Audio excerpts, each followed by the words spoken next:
Hi friends, இன்றைக்கி நம்ம வீட்டில் பச்சை பயிர் தோசை தான் செய்ய போகிறோம். முருங்கைக்கீரையை போட்டு டேஸ்ட்டு சூப்பராக இருக்கும். ஒரு நைட்டு ஃபுல்லாக ஊற வச்சுருங்க. ஒரு கிளாஸ் பச்சை பயிருக்கு அரை கிளாஸ் பச்சரிசி போட்டுவிடுங்க.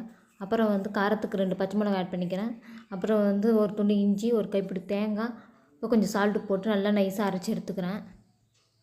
அரைச்சி எடுத்துகிற பிறகு எடுத்து ஊற்றிடுறோம். அதுக்கு ஒரு தாளிப்பு கொடுக்க போகிறோம். எண்ணெய் ஊற்றிடுங்க. எண்ணெய் காஞ்ச பிறகு கடுகு போடுங்க. கொஞ்சம் பெருங்காயத்தூள் போட்டுக்கோங்க. கடலப்பருப்பு, உளுத்தம்பருப்பு போட்டுக்கோங்க. அப்புறம் பொடி பொடியாக வெங்காயம் கட் பண்ணி வச்சுக்கிறேன், அதையும் எடுத்து போட்டுக்கோங்க. அப்புறம் முருங்கைக்கீரையை கோல்டன் ப்ரௌனாக வந்த பிறகு முருங்கைக்கீரை எடுத்து போட்டுக்கோங்க.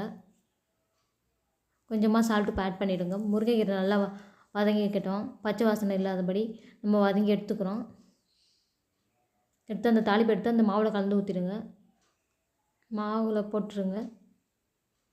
நல்லா மாவு கலந்து விடுங்க. தண்ணி வேணால் கொஞ்சம் தேவையான அளவு நீங்கள் ஊற்றிக்கோங்க. தோசை சுடுற பதத்துக்கு சூப்பராக இருக்கும் இந்த தோசை. ரொம்ப ஹெல்த்தியான ஒரு தோசை இது. தோசைக்கல்லில் எண்ணெய் தேய்ச்சிட்டு எடுத்து தோசைக்கல்லை எடுத்து மாவு ஊற்றுங்க. ஊற்றிட்டு லோ ஃப்ளேம்லேயே வச்சு வேக வைங்க. தட்டுப்பாடு போடுங்க, சீக்கிரமாக வெந்து வந்துடும்.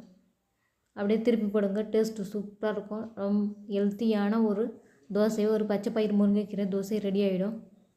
உங்களுக்கும் ரொம்ப பிடிக்கும். பிடிச்சிருந்தால் கமெண்ட் பண்ணுங்கள். இதுக்கு தேவையான ஒரு சைடிஷ் முட்டை தொக்கு வச்சுக்கலாம்.